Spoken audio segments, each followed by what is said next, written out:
I love studying happy salespeople's relationships with their customers. Like Robert Louis Stevenson said, I believe that everyone lives by selling something, and you can learn a lot from the world of sales. For one thing, the great salespeople don't see themselves as takers. They give for a living.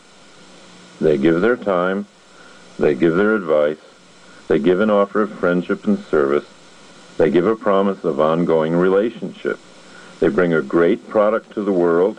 They see themselves making a contribution to the lives of their customers. They glow with energy. The energy comes from the giving concept they hold of themselves. Self-concept, says Nathaniel Branden, is destiny. And so the givers who work in sales prosper. The universe rewards their giving by giving back. The takers, however, are weakened by their poor concept of themselves.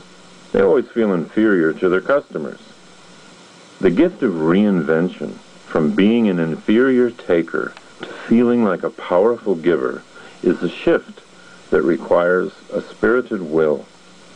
The act of giving itself is what first activates the will, and soon the giver is soaring into a new dimension of life. Most people have a hard time giving because they've misunderstood the results of the previous attempts. They remember being disappointed and victimized. They don't trust giving because they think they've given before and they've been burned. But they have not. What they have called giving is actually a form of trading. Trading is not giving. It's an act that focuses on what the return will be. True giving doesn't focus on the return, it focuses on the gift. The giver gives without conditions and then moves mental energy right away to the next person to give to and never looks back. Accomplished givers become filled with self-respect. Often they're former takers who have reinvented themselves. They're not giving in order to get happiness in return. The happiness is already there. It energizes the act of giving.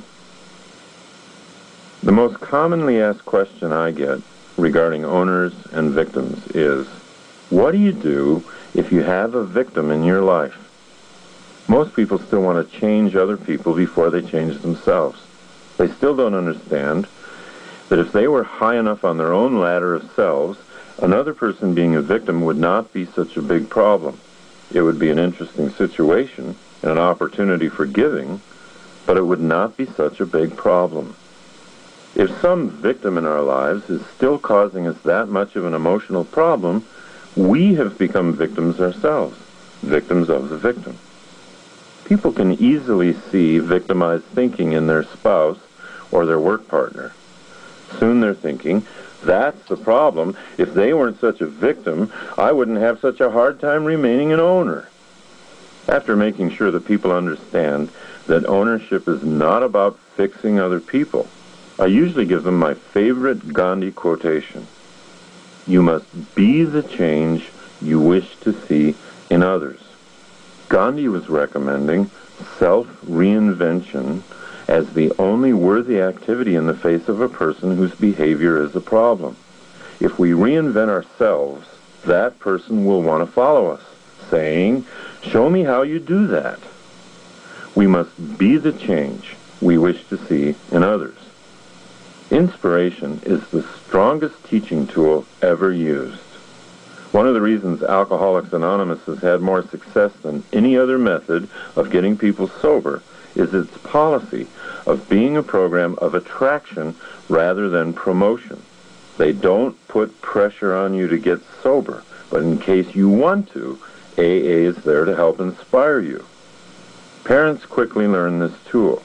Children do not listen to what we say, they listen to who we are. I can tell my son to exercise all day long, and he'll respond with, yeah, right. But when I step up my own exercise program, he becomes interested without a word from me. The worst way to communicate in a relationship is to make someone wrong about something. The minute my communication has you thinking you're wrong, I've put you on the defensive, and real communication has been replaced by the need to survive. When I make you wrong, your first reaction is to defend yourself. And then, by defending yourself, you become more convinced that you're right. The more convinced you are, the less likely you are to change. So by criticizing other people, we are increasing the behavior that we object to. Not a very effective way to relate. Even if we say to ourselves that we are being constructive in our criticism, we're not. All criticism that makes someone wrong is destructive. So if there's a victim in our lives, the worst thing we can do is make him or her wrong for being a victim. The best thing we can do is ignore the victimized thinking and wait in the bushes for an ownership moment. No one is a total victim. Everyone has moments of pure optimism and spirit. The trouble is, when those moments show up, we usually highlight them in the worst possible way. We usually comment on how rare the moment is. Well, where did that come from? We say. That's not the Michael I know. Did you have a religious conversion or something? I'm usually the one who recommends these things, not you. I'm the one who has to always show us the bright side, not you. To what do we owe this rare and unusual moment? What have I done to deserve your first positive thought of the new year? By highlighting the rarity of the thought, we discourage our victim from thinking that way again. The most effective treatment of a rare ownership moment is to really reward it, and in a sincere way that encourages the victim to come up with another act of ownership soon. When the victims in my life share an ownership moment with me, I like to slow down time. I like to stop the clock altogether, if I can, and really enjoy the moment. I like to tell other people about the victim's ownership thinking and refer back to it in the days ahead. I like to do as much with it as I can, so the victim begins to look for more ownership thoughts to create. We don't have to wait until a victim changes into an owner. A victim is already an owner. The problem is in the frequency of expression of ownership moments. Once we get good at honoring that expression, the moments will increase. The more we can relax about who the victim is, the more freedom that person has to experiment.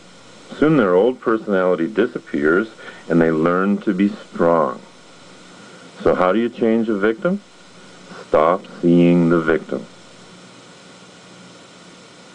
Part 3. Life and Death Sentences. When I come home from work, tired and worn out, I can think to myself, man, am I ever tired. I really don't want any hassle from my kids. I just want to vegetate. I'm exhausted.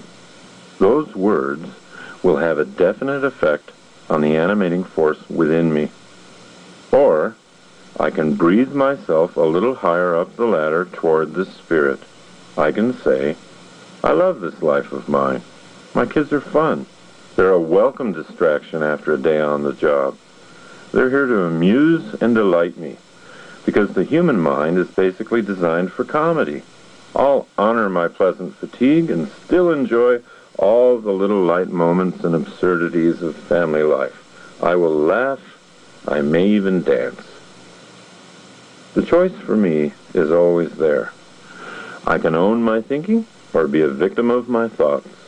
Victims experience thoughts as things that happen to them, as if the thoughts were transmitted from Roswell, New Mexico, instead of from their own will. Owners create their thoughts.